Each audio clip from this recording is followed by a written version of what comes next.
بسم اللہ الرحمن الرحیم الحمد للہ رب العالمین والصلاة والسلام علی خاتم الانبیاء وسید المرسلین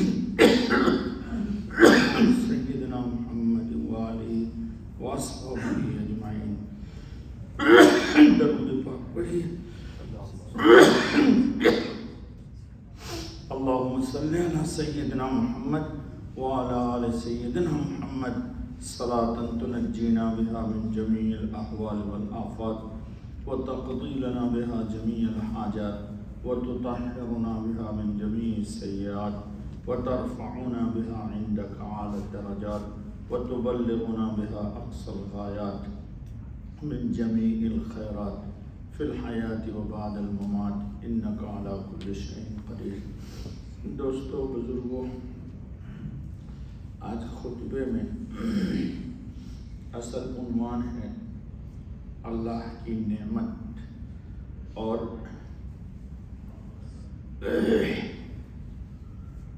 نعمتیں لاتعداد ہیں. انسان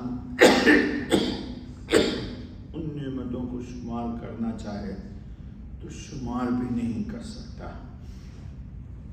اور یہ تو مرنے کے بعد پتہ لگے گا کہ اللہ کی کتنی نعمتیں تھیں جو ہم نے استعمال کی اور پوری زندگی گزار کے 60-70 سال ہم قبر میں پہنچ گئے، یا دوسرے لفظوں میں اللہ کی جناب میں پہنچ گئے اور ہمیں نعمتوں کا احساس بھی نہیں ہوا اور ان نعمتوں پر ہم نے شکر بھی ادا نہیں کیا.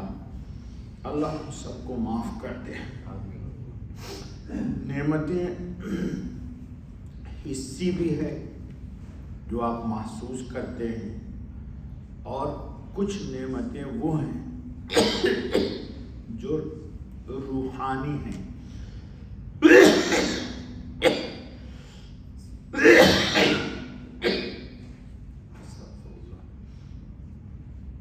نعمتیں سب اللہ کی ہیں.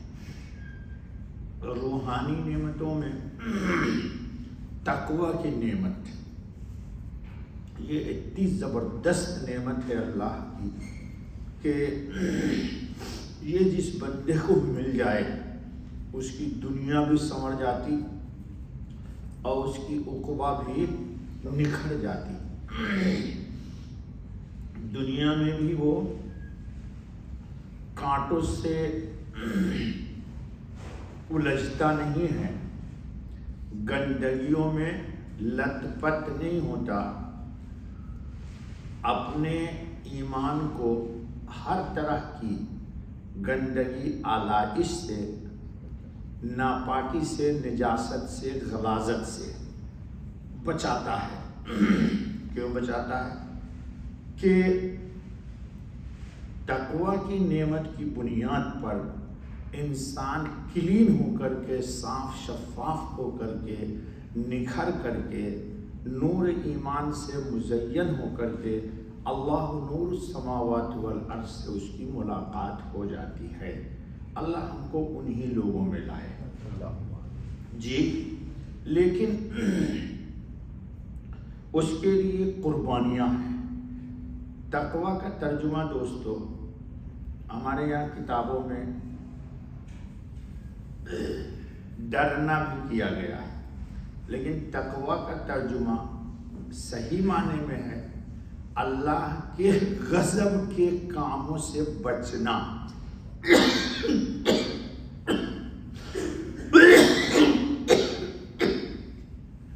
اپنے آپ کو معصیت سے، نافرمانی سے بچا لینا.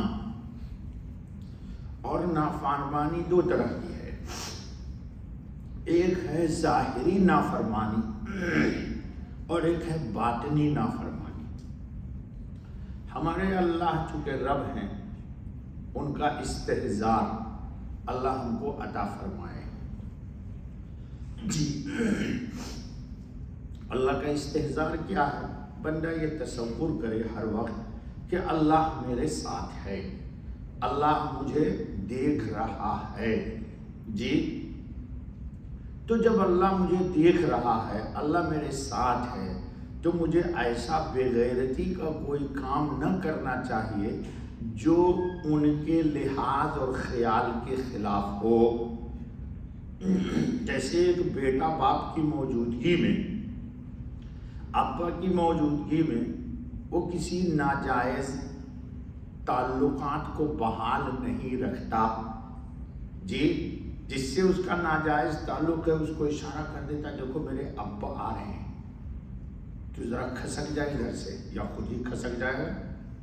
تو جب انسان کو ربا کا دھیان ہوگا، جی ابا کا اتنا لحاظ کیا اس نے، اور ربا کا دھیان اگر ہو جائے تو انسان نفس کو کہے گا کہ وہ دیکھ رہے ہیں، تو اس کے تقوی کی منزل تیز ہوتی ہے. جی تیز ہوتی ہے. اللہ رب العزت نے بڑی اچھی بات کہی ہے قرآن کریم میں، وَمَن يَتَّقِ اللَّهَ يَجْعَلْ لَهُ مَخْرَجًا. جو اللہ کا لحاظ کرتا ہے، خیال کرتا ہے، دھیان رکھتا ہے، اس کو ہر وقت اپنے ساتھ محسوس کرتا ہے. یہ دماغ پر اس کے حاضر. یہ صوفی لوگ کیا کرتے ہیں، پیر مرشد لوگ اپنے مرید کو ہدایت کرتے ہیں کہ اس دھیان کو جماؤ کہ اللہ تمہارے ساتھ ہے اور اللہ تمہیں دیکھ رہا ہے. اس سے بہت روحانی فائدہ ہوتا ہے. جی اس سے روحانی فائدہ بہت ہوتا ہے انسان کو. جی وہ کوئی ایسا کام نہیں کرے گا. تو اس سے کیا ہوتا ہے، جب یہ دھیان بڑھتا ہے تو انسان کے قلب پر گناہ کی چھینٹوں کے بجائے اللہ کی ذات خود نور ہے. اس کے ظرف کے اعتبار سے، اس کے پیمانہ کے اعتبار سے، اس کے دل کی صلاحیت کے اعتبار سے اللہ اس میں اپنی تجلی اور اپنی معرفت کا نور ڈالتے ہیں. اور پھر یہ نور بڑھتا ہے بڑھتا ہے بڑھتا ہے بڑھتا ہے. جی تو کسی نے کہا ہے نا کہ جب مرشد کامل ہوتا ہے تو بات خدا سے ہوتی ہے، پھر اللہ تعالیٰ سے تنہائی میں بیٹھ کے مزے لے لے کے باتیں کرتا ہے. جی لیکن ایسے لوگ کم ہوتے ہیں. جی کیونکہ آج کل بہت غفلت کا دور ہے، بہت غفلت کا دور ہے. اللہ ہم کو بھی بچائے، اللہ ہم کو بھی بچائے، اللہ ہم کو بھی بچائے. تقریر وقریر سے یہ نہیں ملتا، خلوت میں اس دھیان کو جمانے سے یہ حاصل ہوتا ہے. اچھا بابا، ایک بات تو اللہ تعالیٰ نے یہ کہی. جی اور دوسری بات اللہ تعالیٰ نے کیا کہی کہ انسان اللہ کی نعمتوں کو یاد رکھے. اللہ کی نعمتوں کو، دیکھو میں بول رہا ہوں یہ اللہ کی نعمت ہے، آپ سن رہے ہیں یہ اللہ کی نعمت ہے. جی ہم اللہ کے گھر میں پاؤں سے آئے، یہ پاؤں ہمارے ابو کا دیا ہوا نہیں ہے، یہ ربا کا دیا ہوا پاؤں ہے. جی زبان سے ہم نے سبحان ربی الاعلیٰ کہا نہیں میں نے، بل اللہ رب العزت نے ہمیں بلایا اور ہماری زبان سے سبحان ربی الاعلیٰ سجدے میں کہلایا. لیکن کہنے والے دو طرح کے لوگ ہیں. ایک تو یہ ہے کہ سجدے میں سبحان ربی الاعلیٰ کہہ رہے تھے اور یہ سوچ رہے تھے مجھے آج فلاں فلاں سے ملنا ہے نماز کے بعد. جی نماز پڑھ کے جلدی سے جانا ہے تو میڈم نے فلاں فلاں ڈیمانڈ کیا تھا، وہ بھی لیتے جانا ہے گروسری سے. اور ایک یہ ہے کہ سبحان ربی الاعلیٰ سجدے میں کہا اور اللہ کا دھیان رکھا کہ اے اللہ تیرا کتنا بڑا کرم ہے کہ تو پاک ہے اور میں تیرا بندہ بہت ناپاک ہوں، اور میں نے اپنی پیشانی کو تیری توفیق سے تیری جناب میں رکھا ہوں. تو اے اللہ تو نے ہی قرآن میں کہا ہے، ترجمہ کرتا ہوں تاکہ سجدہ نہ واجب ہو آپ پر، کہ سجدہ کرو اور اللہ کے قریب ہو جاؤ.